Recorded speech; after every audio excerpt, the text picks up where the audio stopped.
Hey class, this lecture today will be talking about or addressing the idea of experimental design.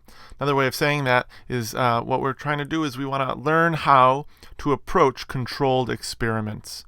What I really mean by that, though, is in the previous lecture we talked about what inquiry is all about, and we came to the conclusion that the goal of an AP class, and specifically an AP science or biology class, is to move towards guided level inquiry as well as open level inquiry.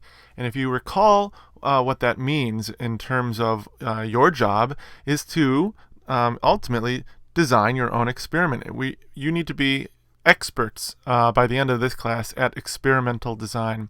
And so today's lecture will be addressed at beginning to understand what that means.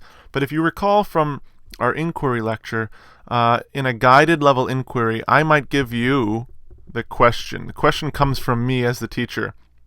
But as students, you are supposed to generate your procedure. Or another way of putting that is you need to design an experiment so that you can, as students, draw conclusions. All right, that's the goal of AP Biology, is for you to be able to develop your own procedures and draw good conclusions from them. But we cannot begin to do this until we know what a controlled experiment is.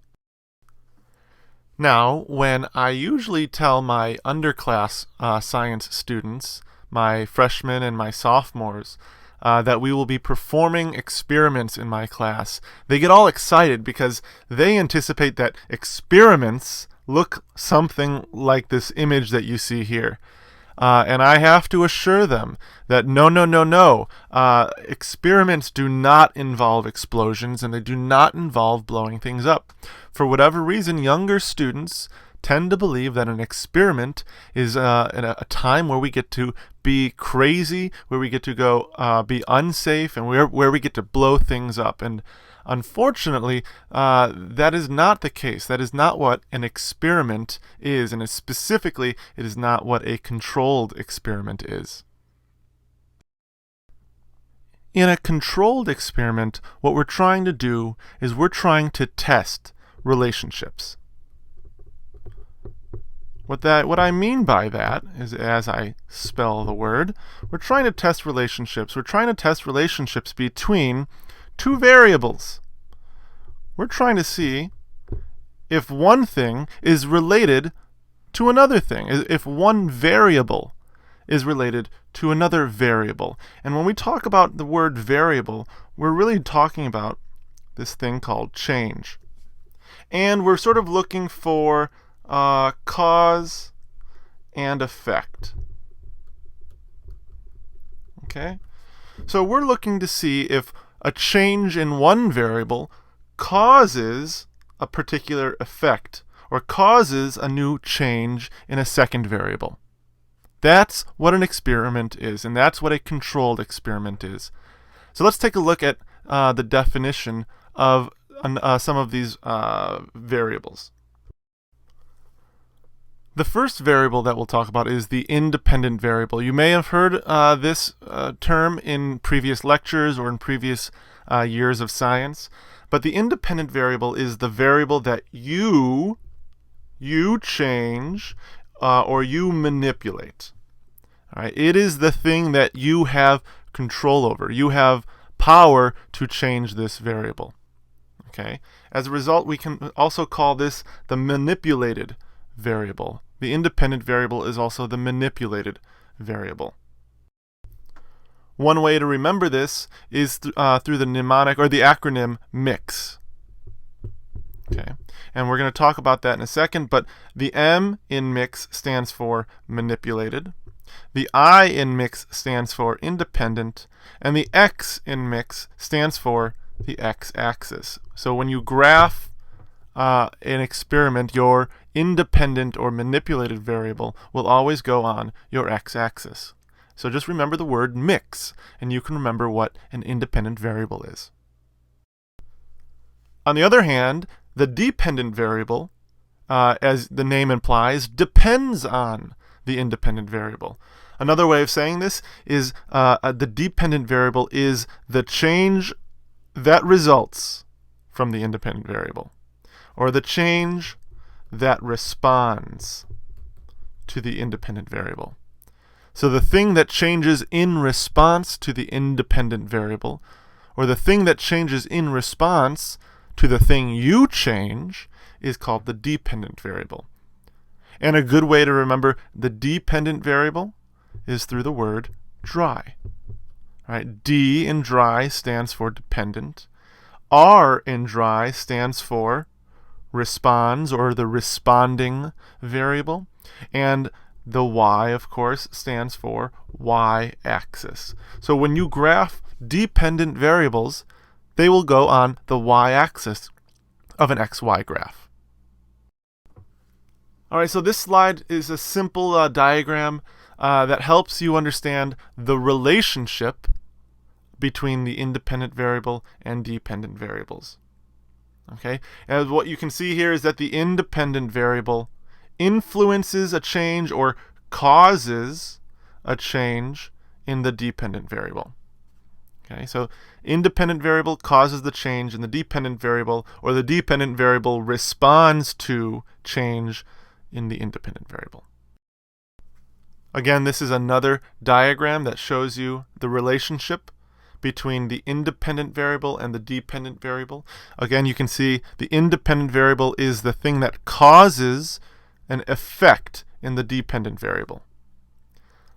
However, you'll see something else in this diagram. This other thing, we're going to call it an other factor, may cause a change in the dependent variable. And if that's the case, your experiment is no longer controlled. All right? In fact, it is a confounded experiment, and your experiment is sort of ruined, or at least it's compromised, and you need to redo it because something other than the independent variable is at work. One other factor is causing change that you didn't intend for. The goal in any controlled experiment is to determine if the independent variable causes a change in the dependent variable, and to what extent. So the goal here is to make everything in your experiment the same from one treatment to the next, except for the independent variable. Everything has to be the same, and we're going to talk about examples there in a second. If everything is the same except the independent variable, then any change that you see in the dependent variable must necessarily be caused by the independent variable. We'll get at this more in just a second. Okay, so this slide shows us a graph that's titled the car wash. But according to our graphing video lecture, a better title for this graph would be the effect of number of cars on revenue in dollars. Okay, that's a better title for this graph because it's more descriptive of what this graph depicts. And so we see number of cars is the independent variable and revenue is the dependent variable.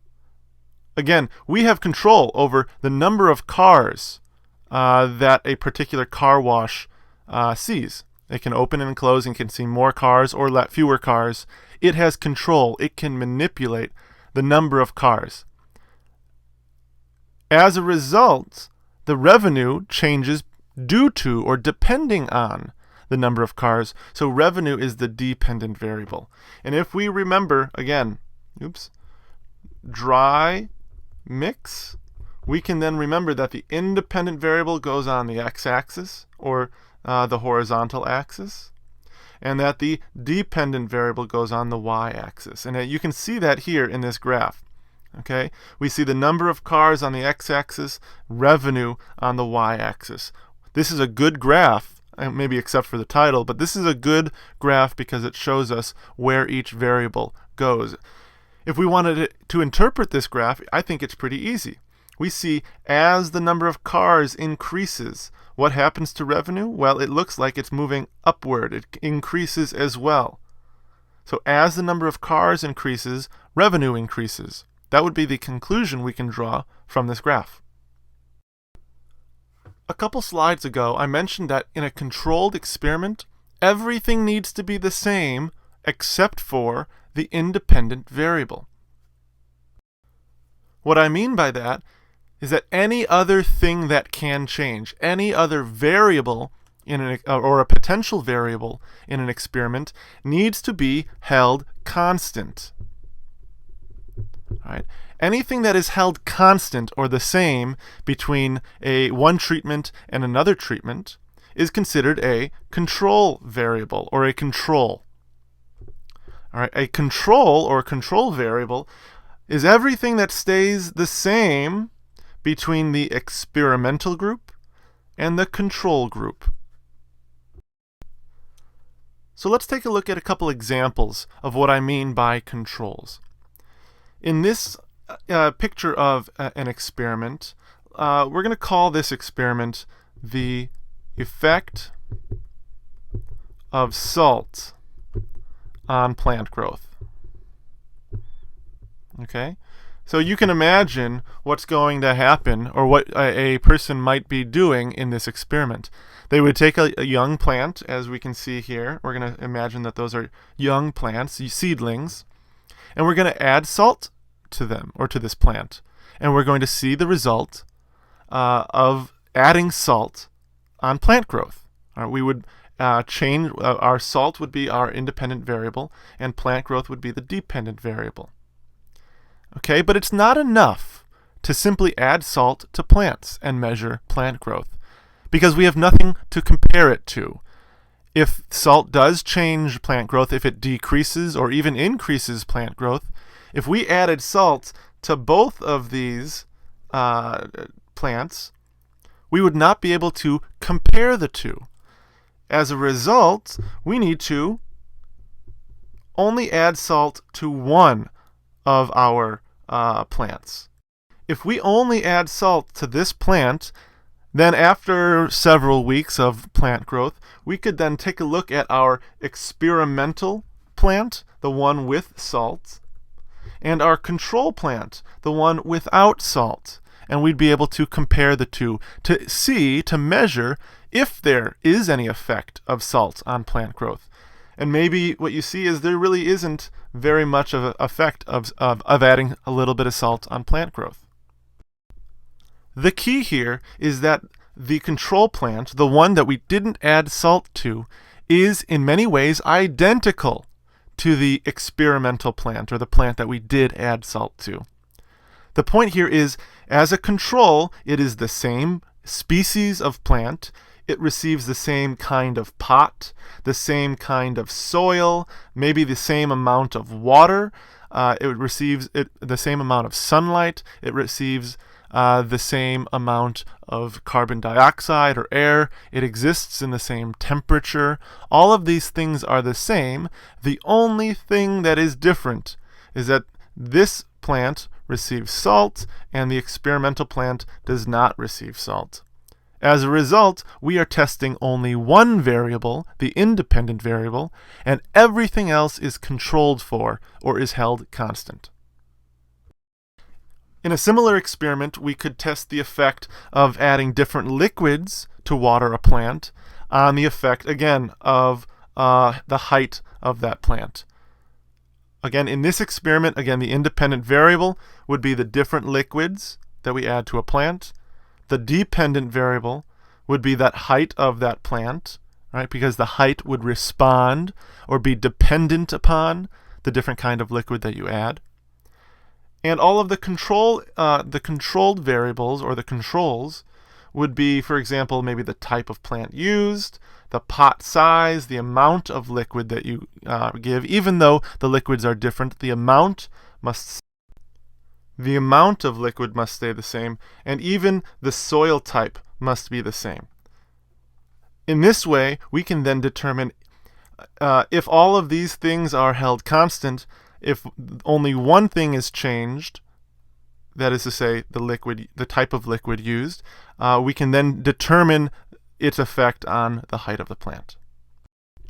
This is a controlled experiment, and these are the kinds of controlled experiments that we will be aiming to generate or to design in this class.